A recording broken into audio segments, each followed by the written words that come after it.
A drunken brawl involving two queens turned into a legend about a nude duel is only one of the things this queen is known for.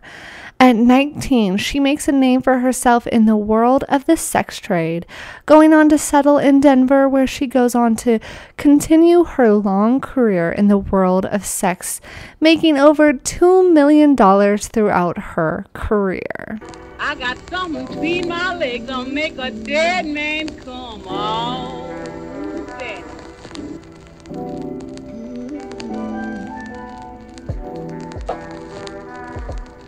I got something between my legs that'll make a dead man come on.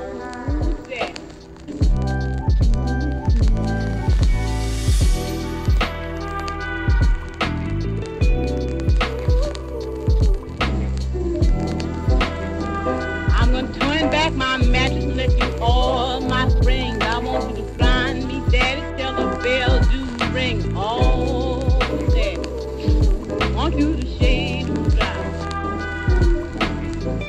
Hello, my name is Summer, and this is Paying For It. Thank you for being here for episode 13.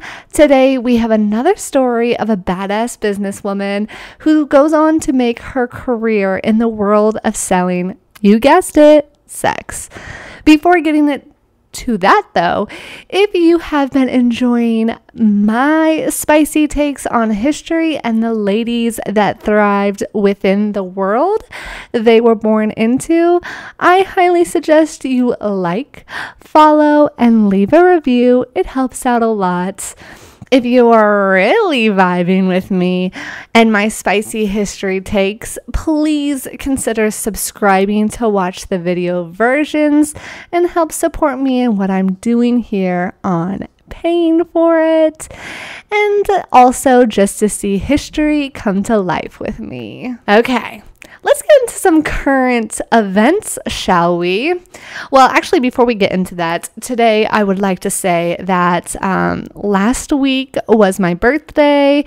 Now we're moving into April, and we went to Galveston to just vibe out at the ocean. And on my birthday, a gift we weren't expecting came, and that was in the form of a cute little kitten that needed a home.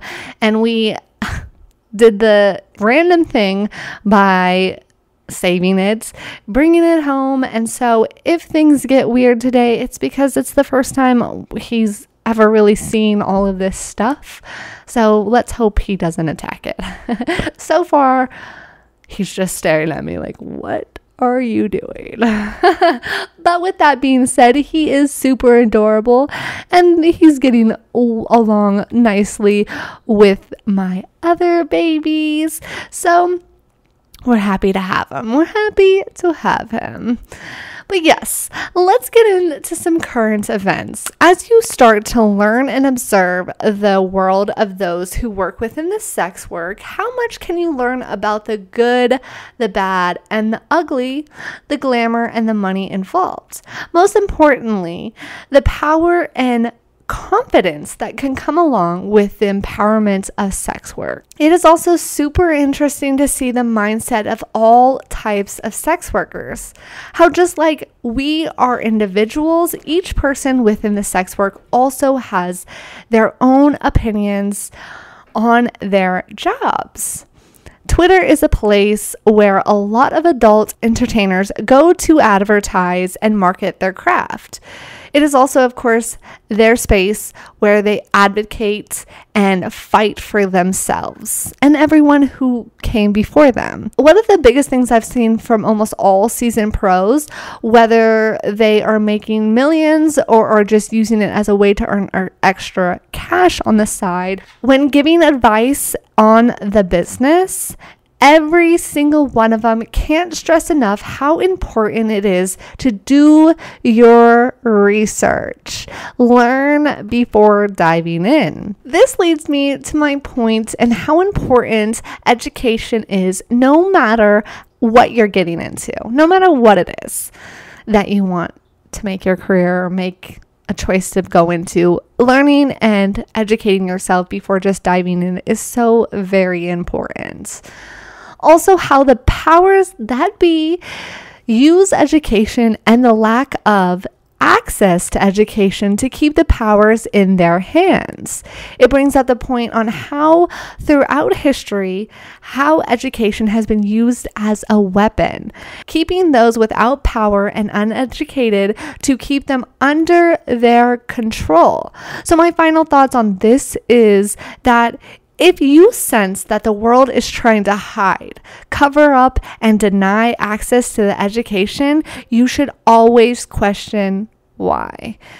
In the case of sex work, why are they so often trying to silence and cover up successful people within the world? Is it possible it's because when women get access to their full potential and the power their pussy holds over men, it scares the living shit out of the powers that be? Because the powers that be are usually men, correct? The powers that be, who normally are the ones yelling about how immoral it is, but are the first ones in line, always question why. In anything in the world, if you notice the lack of access to education, the real attempt to cut access to education should push you to fight to learn all that you can about that subject.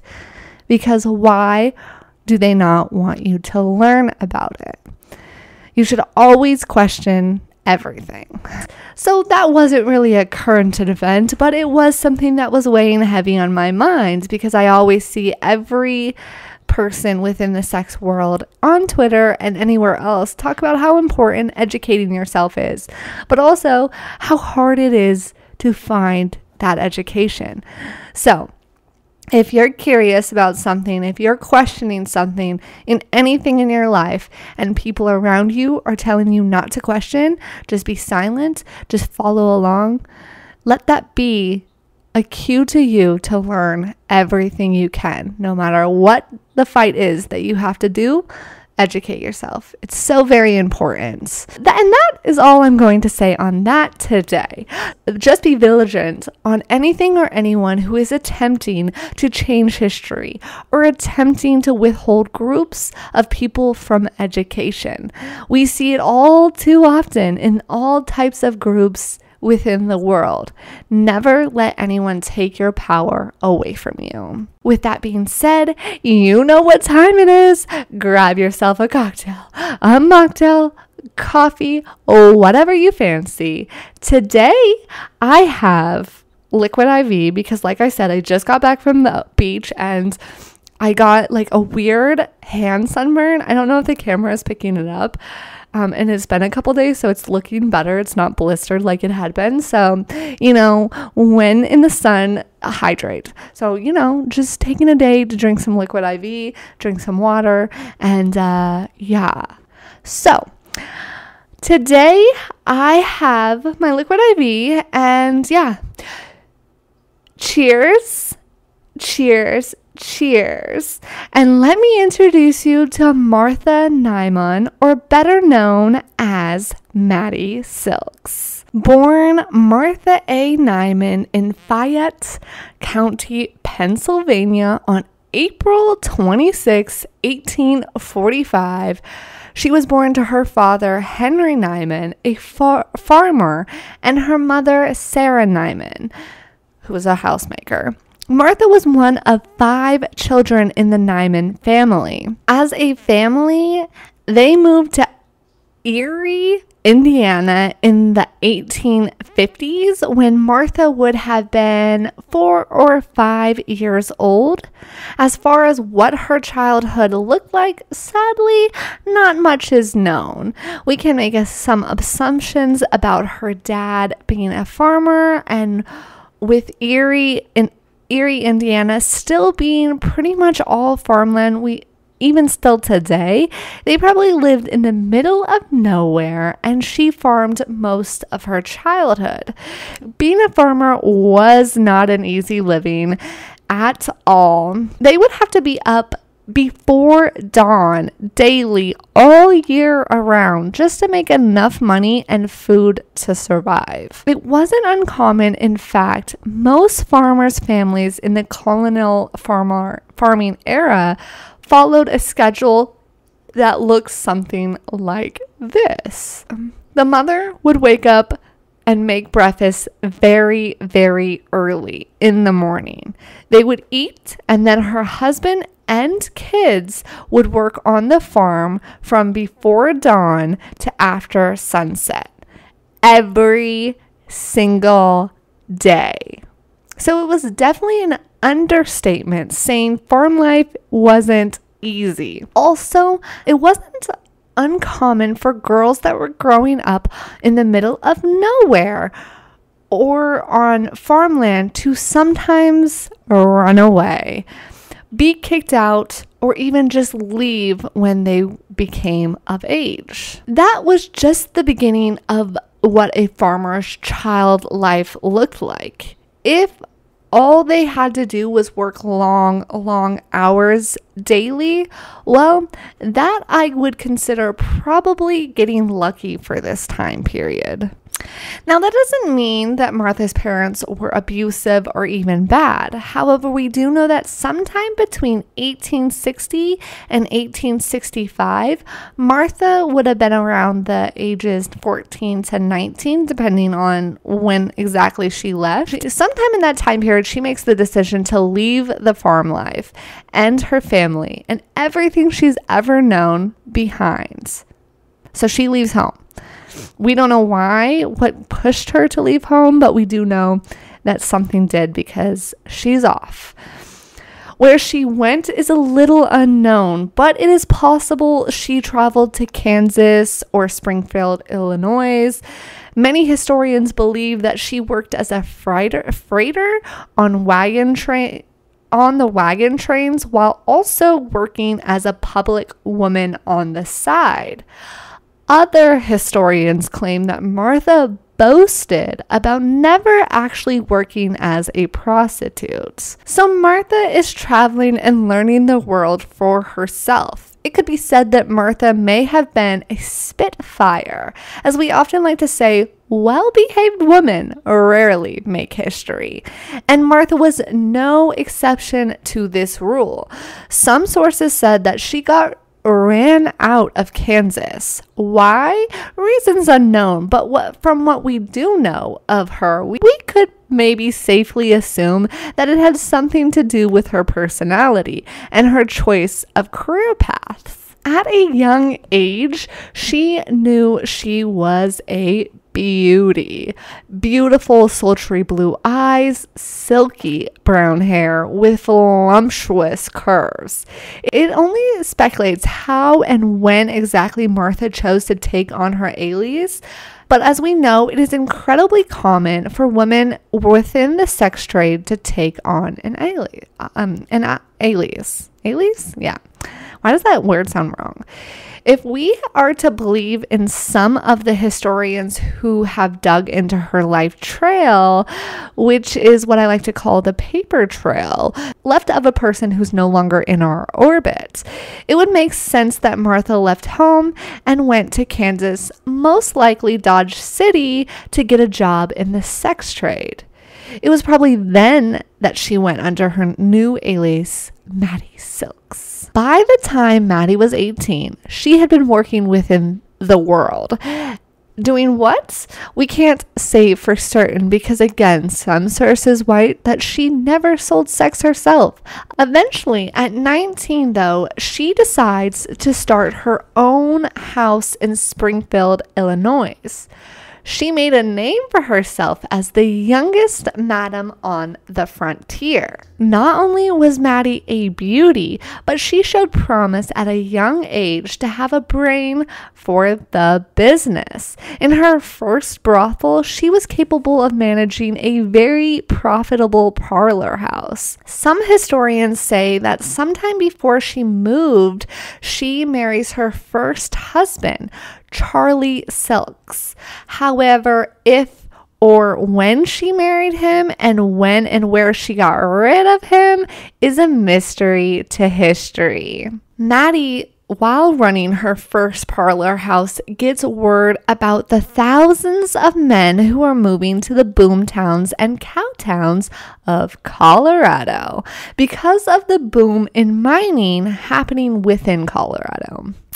Mattie, being the smart businesswoman she was, and knew that if there was a mass amount of men relocating to small towns, that would mean money in her pocket if she took the opportunity. That she did. So eventually, Mattie takes herself and 4 other girls who had been working for her in her first brothel and buys a tent. She then creates a traveling brothel within these small towns of Colorado, which is so interesting to think about. Just her traveling around, taking her tent up and down and making it work. I mean, I guess it worked for a while too. But eventually, she finds herself in Denver, Colorado, and it was known as the Silver Queen of the Rockies. $23,000 a year in silver was being pulled out of the hills in the area in the early 1870s. So Mattie decides it was time to put down some roots, get in on the action of the mining towns that already had an established red light district. Upon arriving in Denver, she goes on to purchase a property right smack in the middle of Holiday Street. It was later renamed by the locals as Market Street. Why, you may ask? Well, that's because Market Street, it's where you could find all the nightlife, saloons, dance halls, gambling dens, and of course, the popular drug at the time also had its opium dens. Crazy to see that still today, this is an epidemic. Morphine may not be the form we go to today, but that doesn't mean it's not still a real issue in today's world. Vice was plentiful here, so it already had a draw to it because the nightlife is everyone's way of letting loose, even back in history. It's weird to think about that, right? How different but similar history is. Nothing, though, was more of a draw than, of course, the ladies. The ones, as long as you had the right price, you could have the fantasy of her. She could help you understand yourself. She could provide you with a safe place to be yourself without judgment if that's what you needed. So honestly, nothing was more powerful of a draw than the ladies, of course, and the houses that resided within the red light district on Market Street. Side note, I think it's important to be sex positive and sex work positive here on Paying for It. In order to do that, I need to be better about telling all perspectives of sex work a non-judgmental way. I want to make sure that moving forward, I don't shy away from all sides of consensual, safe sex work. Work is work. So even though today I won't be talking about anyone in the cribs and stuff like that, I want to make sure moving forward that I'm not shying away from those stories, and I'm also not shying away from just because a lady was working in a crib doesn't mean she wasn't successful. Even today we can see just because some may not have thousands of followers within OnlyFans or Twitter or however you're finding your work doesn't mean you're not being successful and making money. Just different strokes for different folks, I guess. So, of course, Market Street was where you could find your advice if that was what you needed. It's reported that this one street had over 1,000 women working. So it was only natural that the district or street in this case got its nickname. Just in this case, it was actually renamed to Market Street instead of Holiday. So yeah, it was only natural that Mattie ended up on Market Street, where she buys her first property. It goes on to get a name: the wickedest thoroughfare in the West. A year after she moves to Denver, she meets her one true love, Court Thompson, in 1877. Her good-for-nothing gambler true love, that is. At this time, Silks has already made a name for herself and was making money. However, her boyfriend, well, he was a gambler and not a very good one. So at first, he was gambling away his own money, but then eventually it became her money that he was losing. Thompson, though, didn't just take thousands from his lover. He also would openly cheat on her, beat her, and publicly embarrass her. She loved him, though, and she tried her best to protect him, even though he didn't deserve it. Normally, Mattie would turn her head to the ladies he would be with behind her back. That was until one of his little side chicks became a little too attached. Side note, I don't know. We only get what we get from history. So, whether he was laying hands on her, probably. No, if this was the Wild West out there, they were both probably laying hands on each other, but that doesn't make it right and it doesn't make it cool, so don't do that. But also, was he cheating on her, or did they have an open relationship? Because I know that some people's versions of sexual relationships aren't always monogamous, so they might have had an open relationship as long as no feelings were attached. We don't know. We can't say that for certain, but I'm just saying maybe that was the case, and as history goes, we might just be writing as him cheating on him, because most of the time she seemed pretty open and okay with the fact that he was sleeping around, until one of his side chicks got a little attached. Right around the time Mattie moved to Denver and met Court, Kate Fullerton, another madam, had also moved to Denver and set her eyes on Court. Mattie, though, was having none of that. She had invested or lost way too much money in Court. No way she was going to allow him just to walk away into another woman's arms. So, on August 24th, 1877, on a Friday night, Mattie and Court ended up in the Denver Park Bar. Katie happened to be at the same bar. You know how booze and jealousy can go hand in hand. So it wasn't a surprise when Kate and Mattie started talking shit to each other. The pair starts arguing loudly, and that is when, out of the fucking blue, this motherfucking Court decides he wants to defend his girl and maybe defend himself, depending on what Kate was saying. Really, she could have been like, your man wants me, he tells me he's gonna leave you, blah blah blah, and maybe that's something that he was saying, and he was like, I gotta get this shit taken care of so my girl don't, because it was very clear that even though Katie was working in the business, she clearly wasn't as successful as Mattie, because where's the proof, honey? Where's the receipts? Okay, so Court couldn't mess up his good ATM, no offense to Mattie, because she's more than that, but like to him, he's like, she provides me money, so I need you to shut the fuck up. And he decides to do a shitty thing, and he punches Kate in the face, which, ew, you asshole. Which, like, what the fuck, guy? Like, what are you doing? Another man, Sam Thatcher, wants to restore order and get things under control, because he's like, what?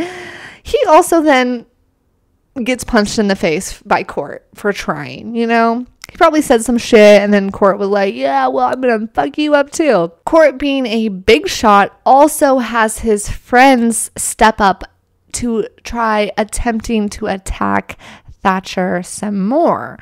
Katie, though, dismayed, I'm sure, by just getting punched in the face, like, I don't mean to laugh, but I'm sure she's like in shock that she just got punched in the face. But not also wanting her friend who was trying to help her to get hurt more. So she places herself between Thatcher and the gang. And for this, though, she gets kicked in the face by this motherfucker and he shatters her nose.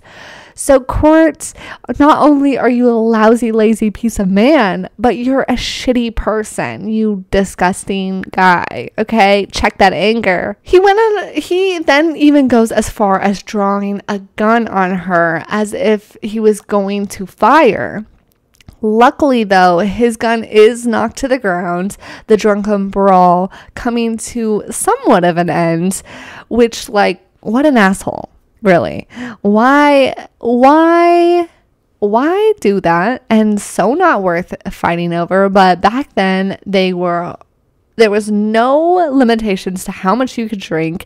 There was no rules to like public fights and stuff like that. There's no rules. You can bring your gun anywhere. You can open carry. There was just no rules. Anyone could have a gun. And even though like today we still have a gun problem, there's still like, it was way worse back then, if you get my drift here. Anyways, fight kind of dies down. But later that night, when Court was heading home for the night by wagon, somebody ran up to the carriage and fired a shot that grazed his neck. And I'm going to say he deserved that shit. He's just so lucky that it didn't do more damage, because it did just graze his neck. He did survive, unfortunately. But it was rumored that Katie was the one who fired the gun. And you know what? Hell yeah. He broke your motherfucking nose. He tried to kill you. You should have fired. Hell yeah, girl. Good for you. According to legend, though, the following morning, Silk and Thompson were back in Silk's bordello, tending to their hangovers and bruises. Meanwhile, across the street, Sam and Katie are recuperating across the streets in Katie's brothel. It was on Tuesday following that Friday night brawl. Silk goes down and files a complaint against Fullerton Kate with the district attorney D.B. Graham, which is like, Mattie, what the fuck are you doing? Like, she got kicked in the face, punched, and got a gun drawn on her by your man. So why are you filing charges? But I guess that because the bullet grazed her man, that was like, and they had proof of that she files charges. Crazy, to be honest.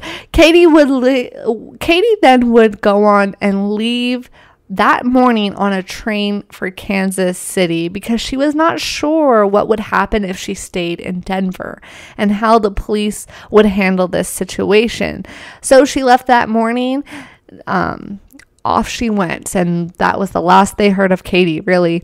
And that's the crazy thing, is like back then, depending on how the cops liked you or their mood or whatever, was how that you were going to be treated, or if your case was going to be treated fairly. So she was like probably not going to dip out. Now, if that was the end of the story, we might not even be talking about it today. However, a reporter named Forbes Parkhill, who got wind of the brawl at the bar and wanted to do a story on it. So he went down to and attempted an interview the ones involved.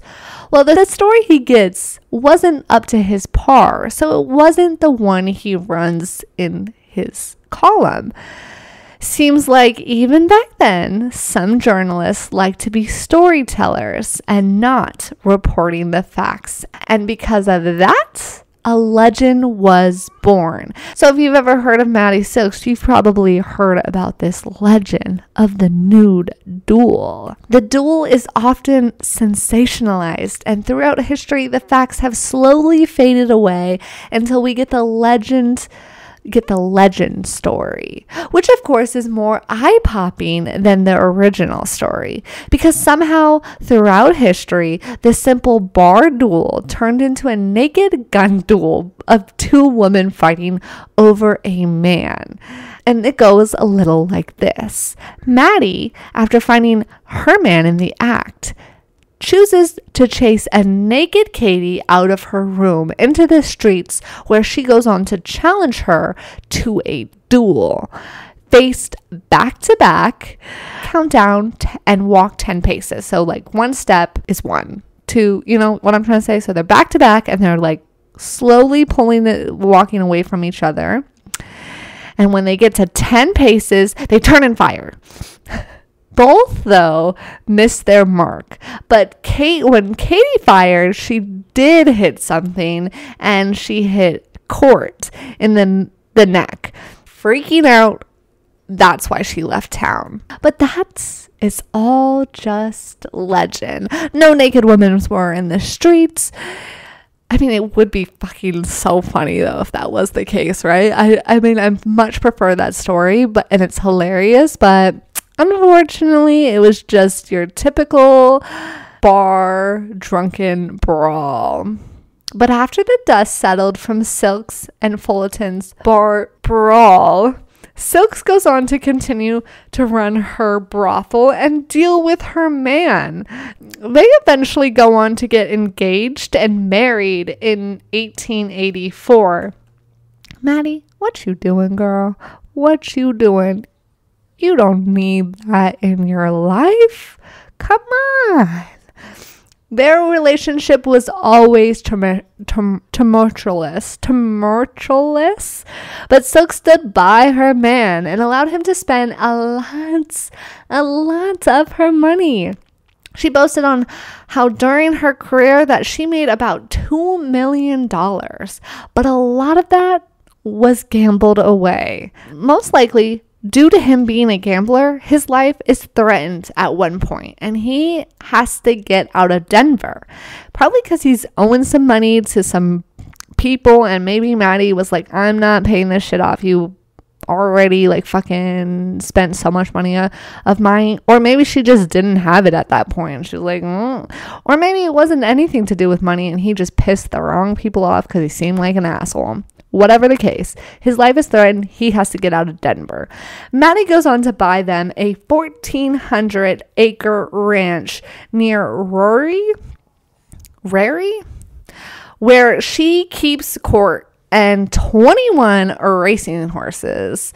These horses raced in Denver under Mrs. C.D. Thompson. Mattie Silk continued to run her brothel and race her horses in Denver. When she was in Worry, though, the place that she kept her husband under lock and key, tucked away, so he'd maybe stay out of fucking trouble, no one knew her or what she did in Denver. So she was living this like double life, and she was respected in that town, whereas in Denver she was not respected as much. So she was able to have like breaks away from the hustle of Denver, and I think that was really nice for her. She enjoyed that. When Court and Mattie Silks met, Court had left his wife and child to run off with her. So around 1886, a little girl shows up at Mattie Silk's door, claiming to be the daughter or maybe granddaughter. Historians aren't for sure which, but the little girl claims that she has lost her entire family or got kicked out. Not sure what happened to make her. They're not really sure. Historians are not really sure what exactly happened to make her seek out her father or grandfather, depending on which one it is, but she is in need of help and has no other place to go, and she comes to Mattie Silk's door claiming that Court is her father / maybe grandfather, and she's like, I'm here. Of course, the asshole that is Court didn't want anything to do with her and tried to turn her away. He was like, get out of here. I don't want you. Get out. Get. However, Mattie was having none of that. She took in the girl and she fell in love with her. Like, she was like, not in that weird way, but like she fell in love with just being a mother. So she eventually would adopt the girl and send her to a private and very good boarding school. Their relationship was clearly strong because her daughter would become one of Mattie's beneficiaries for when she passed. Mattie almost comes to her senses when it comes to court filing for divorce in 1891. She sued him for divorce and charged him with being a drunk, wife beater, and a philanthropist, which is a cheater. However, soon after this, she drops the charges and they reconcile, which, girl, no, you shouldn't have. They stayed together until his death in the 1900s. He reportedly died due to either from spoiled oysters, which, what? It's kind of hilarious. Like, what? Or possibly the whiskey and opium problem he had. So either way, Mattie made sure she buried him in style. At this point, Mattie is middle-aged, plumped woman who's running a fairly successful bordello, but she wants more. She doesn't want to just be a successful house. No. Mattie has her sights set on Jenny Rogers' house, the most successful madam of Denver's house, that is. So in 1889, the construction of this house was overseen by Jenny Rogers, Madam Rogers, who seems to have quite the story herself. So we'll have to do a episode on her because, yes, queen. So she builds this house herself, and she is the one who goes on to run the most successful and infamous. It's super infamous in her own right in Denver. So she's running this house, loving this house. But for Mattie, this was what she felt her dream house. She seemed to feel as if it was made for her. So when finally the house becomes available after Jenny Rogers passes away in 1909 and left that house behind to pretty much no one, the single most famous parlor house in town, Mattie jumps on the chance to take it over. And, well, she sure does. And she takes it over and allows it to get its own name. And so the single most famous parlor house in town, the house that Mattie will go on to take over and turn it into the House of Mirrors. This was an opulent ran parlor house. Mattie runs the lower level as a restaurant, and the upstairs was where all the fun was to be had. House of Mirrors was a lavish setting and the perfect house for Mattie. The house had doorposts carved to represent phallic symbols, and in the parlor room with hundreds of glass-faced prisms, which hung from like 8-foot mirrored ceilings and gave the room this shimmery beauty that would reflect perfectly off the gorgeous golden harp that she kept within the room. So she just took this already ran, very nice house, stepped it up 100. She puts all these beautiful mirrors and beautiful, like, colorful, you know how like fucking kaleidoscopes look. It looks gorgeous. And then she places this golden harp, and it's just golden hour on 100. Okay, beautiful. So it's no wonder that it becomes very, very successful. And she's also got a restaurant down there that ran real good. So locals were like, hell yeah, gonna go get some food. Then I'm gonna get some pussy afterwards. It's a Friday night. You know, like they were having a good time. As for the ladies who worked within the House of Mirrors, they also were elegant and high class. They were well taken care of as Mattie served 2 meals a day. Breakfast at 11:30 a.m. and dinner at 5 p.m. The girls, of course, had to dress nicely. It was one of the only things that Mattie didn't supply for the girls. However, it is rumored that a lot of Mattie's girls were indebted to Mattie for their nice clothing. Like, she would buy them, like they couldn't afford it when they first came in, so she would buy them, but she'd be like, well, you had to pay me back. They kept 50% of their earnings From those earnings, though, they still had to pay for room and board. So, like, Mattie was taking 50%, but she was giving 50% back to her girls. But with that 50% that the girls were getting, they still had to pay her for the room and board. So, kind of a lot, you know?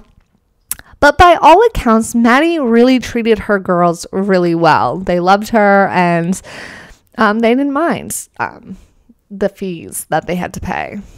While she was running the House of Mirrors, she goes on to hire a house bouncer, the handsome Jack Reddy, a man many years her junior. But it wasn't long before they become lovers. And in 1923, when Mattie is in her mid-70s, they are married. And, you know, good for you, cougar woman. Do ya thing, baby. Do ya thing. Mattie continues to operate in her house, and she also invests in other properties up until Denver's red light district was forcibly shut down in 1950. After she is forced into retirement, Mattie goes on to live under the name Martha Reddy and lives out her remaining days lavishly with her young, handsome man from her earnings in the life of Il Repertoire. She states in an interview in her later days, "I went into the sporting life for business reasons and for no other." She said quite matter-of-factly, "It was a way for a woman in those days to make money, and I made it. I consider myself then, and I do now, as a businesswoman. I operated the best house in the town. I had as many clients, the most important men in the West." So she is stating that she has no shame. She was a businesswoman. She did what she had to survive, and she did it very, very successfully. Mattie would go on to pass away on January 7th, 1929, after complications from a fall, sadly. She had a very small and intimate funeral, and she is buried by her court under the name Martha Reddy in Fairmount Cemetery in Denver. Silk, who was an amazing businesswoman and made millions within her world, but lived a very lavish life, left an estate of $4,000 in real estate, which was her current cottage she had been living, and some like about $2,500 worth in jewelry, including 2 diamond rings she wore as her trademark, and an 11 carat diamond cross that hung at her neck. She left her estate to her husband, Jack Reddy, and her unnamed daughter. And even though it wasn't much, that's because they spent it, honey. She lived life full and beautiful, because you can't do anything with your money once you're gone, really. So anything that was left was gone to, like, her new husband and her daughter. But yeah, she wasn't ashamed of spending that money as fast as she was making it. And that is the story of Mattie Silks. What a queen. I think she was able to make her well-earned mark on the world. She leaves us with her mark on history in the form of a brawl that got sensationalized into a naked duel. However, her real mark is made on what she was able to accomplish within our world as a woman. And as we know, that is not an easy thing to do, especially in the 1800s. Anyways, that is all I have for you today. If you haven't already and you are liking my spicy history takes, please like, follow, and leave a review. It would mean a lot to me. Also, I highly recommend that you subscribe, see my cute face, and see the video versions come to life. I hope you have a wonderful rest of your night, a great weekend, and goodbye. I got something between my legs that'll make a dead man come. Oh, that.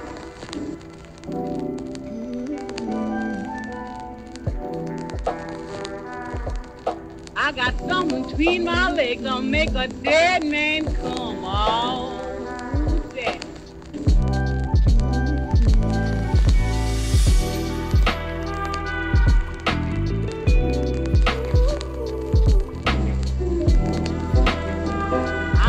win back my